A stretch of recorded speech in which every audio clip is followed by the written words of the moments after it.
bonjour messieurs, bonjour mesdemoiselles. Je viens vers vous pour une simple raison. Un membre de ma famille, pour ne pas le nommer mon papa, regarde mes vidéos et a une réflexion que je n'ai peut-être pas perçue tout de suite. La simplicité. Effectivement, peut-être que j'aborde des thèmes un peu spécifiques aux enseignements du Bouddha, une forme de philosophie particulière par rapport à l'Occident. Donc peut-être qu'il y a beaucoup de termes, d'images, de façons d'expliquer qui sont un petit peu peut-être trop compliquées. Donc pour répondre à mon très cher papa, eh bien je vais essayer de faire quelque chose de très simple. Déjà je voudrais remercier, je vois qu'il y a de plus en plus de gens qui s'abonnent à ma chaîne YouTube, Jérôme Cornieux. Et puis je vois aussi qu'il y a de plus en plus de vues, donc je suis très content. Continuez à partager, continuez à montrer. Je répète bien que ma simple ambition est d'essayer d'aider les gens à trouver un bien-être à l'intérieur, de comprendre en quelque sorte le fonctionnement de l'esprit, en essayant de ne pas être trop compliqué. Alors, par quoi vais-je commencer?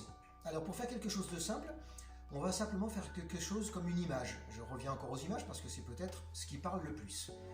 On va simplement imaginer que notre esprit, notre ego, notre âme, si vous voulez, en quelque sorte, est quelque chose qui emmagasine depuis sa naissance plein d'informations. C'est-à-dire, eh bien, l'éducation par le père, par la mère, donc ce qui nous modèle avec une forme familiale.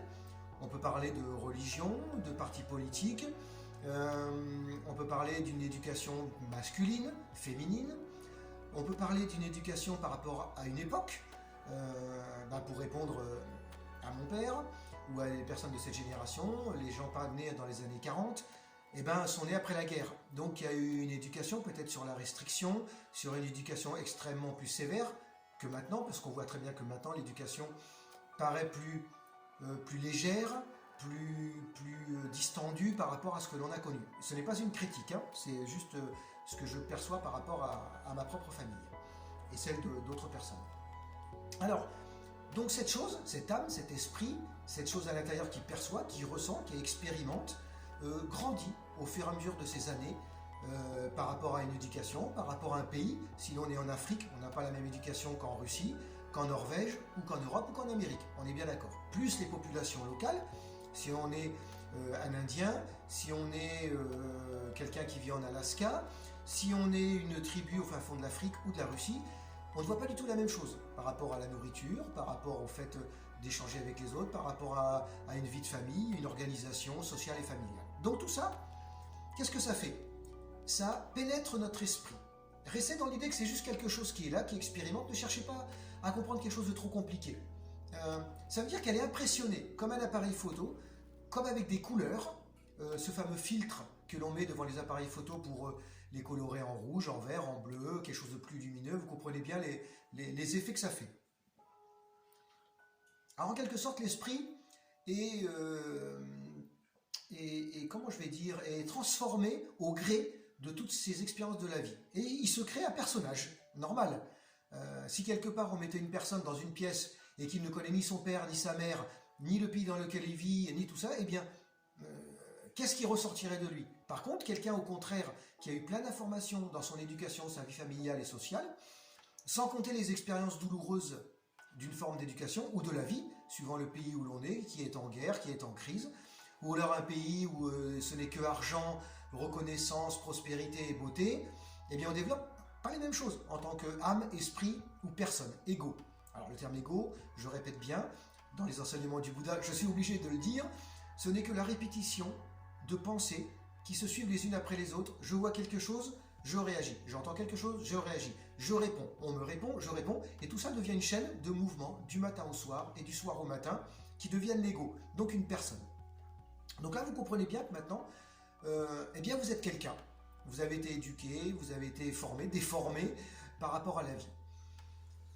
Maintenant, pour faire quelque chose de simple, on va simplement dire, alors je vais être peut-être un peu brutal, mais c'est pas grave.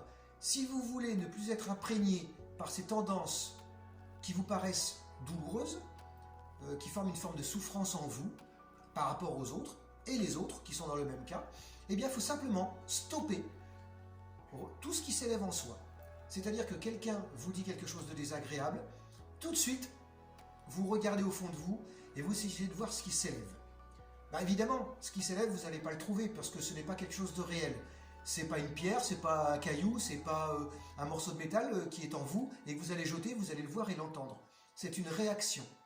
Un peu comme quand on remue l'eau, eh bien l'eau elle tourne, elle tourne, elle tourne, elle s'agite et ça déborde et ça part dans tous les sens. Si vous arrêtez d'agiter l'eau, parce que vous enlevez le bâton et vous ne croyez plus en toute cette agitation, bah, l'eau se calme, se pose et vous voyez ce qui s'y trouve à l'intérieur de ce récipient d'eau.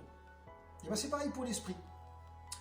C'est ça la méditation, c'est ça la relaxation karmanyata, c'est simplement le fait de ne plus vouloir être dominé par toutes ces expériences qui viennent de l'extérieur, qui nous provoquent une réaction, qui nous provoquent tout court, et on a envie de se défendre, on a envie d'attaquer, on a envie de pleurer, on a envie de rire, on a tout le temps quelque chose qui réagit par rapport à ce qu'on nous a dit en étant petit, adolescent, et comment le monde nous a transformés.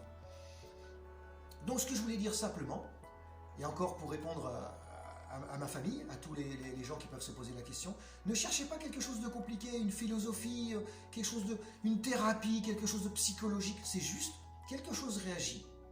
Vous êtes tourmenté par cette réaction, parce que vous en avez marre de vous mettre en colère dans telle situation, vous en avez marre d'être soumis dans telle situation, vous en avez marre de pleurer dans telle situation. Et bien simplement, vous regardez à l'intérieur, vous respirez, vous prenez comme base la respiration, comme support, et parce que vous prenez comme support la respiration, eh bien, si vous êtes sur le souffle, vous n'êtes plus sur la réaction, vous n'êtes plus en train de la posséder, de la transformer, de la faire s'élever et se diriger vers l'extérieur, qui va faire une souffrance pour vous et les autres. Donc comme ça, en plus, on arrête la chaîne de souffrance entre nous et les autres.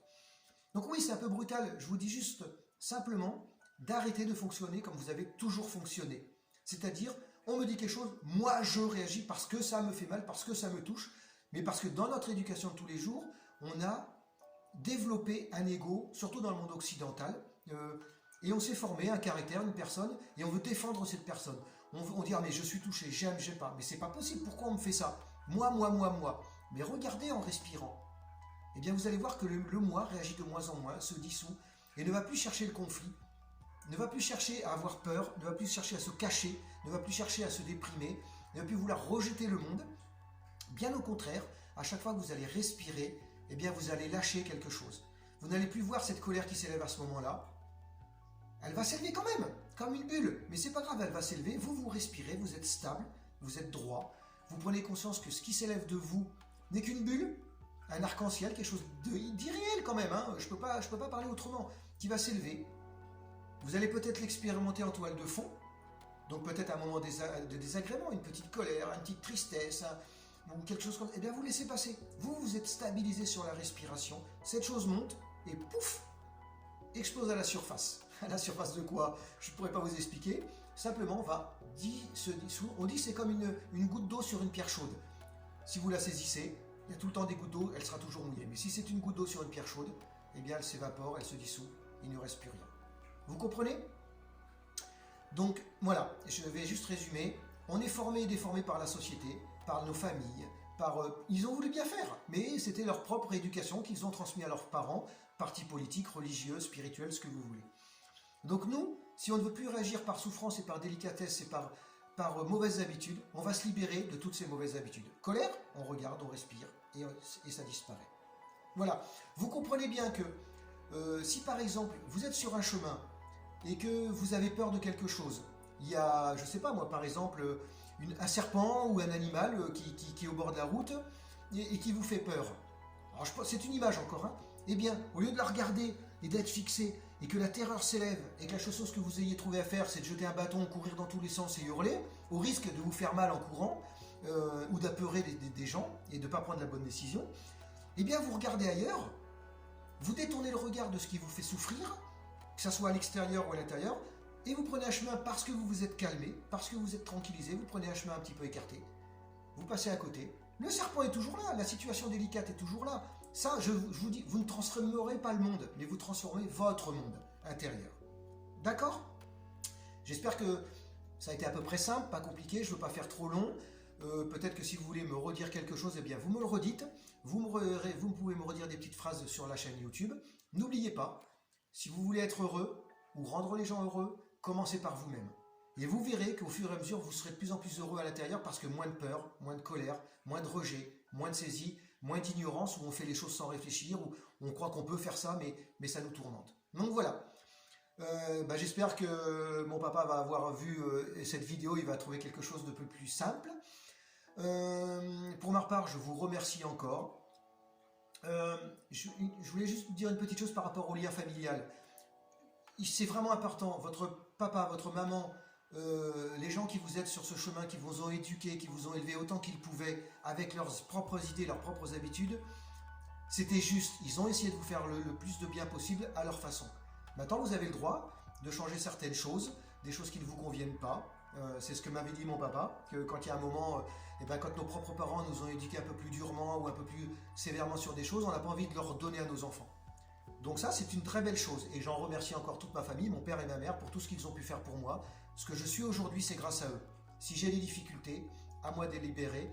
Et en plus, ça permet d'aider votre famille, ça permet d'aider tous les membres de votre famille qui sont eux-mêmes plongés dans des peurs, des colères, des choses comme ça. Voilà. Je voulais remercier mon père, ma mère, les gens qui m'ont éduqué pour être ce que je suis devenu. Voilà. Je vous remercie encore. N'hésitez pas à donner cette vidéo au plus de gens possible. Les taux d'écoute montent de plus en plus. Je suis quand même à plusieurs milliers, donc je suis quand même très content. Et puis n'hésitez pas à me redire des choses qui peuvent vous intéresser ou pas. Même si c'est désagréable pour moi, je regarderai, je respirerai, je regarderai ce qui se passe en moi sans rejeter et je travaillerai. Voilà, merci beaucoup, je vous fais tous des gros bisous. Abonnez-vous encore, transmettez. Je veux vraiment essayer de faire le bien pour tous les gens que je reconnais, que je rencontre et qui sont connectés à moi. Merci, à très bientôt, au revoir.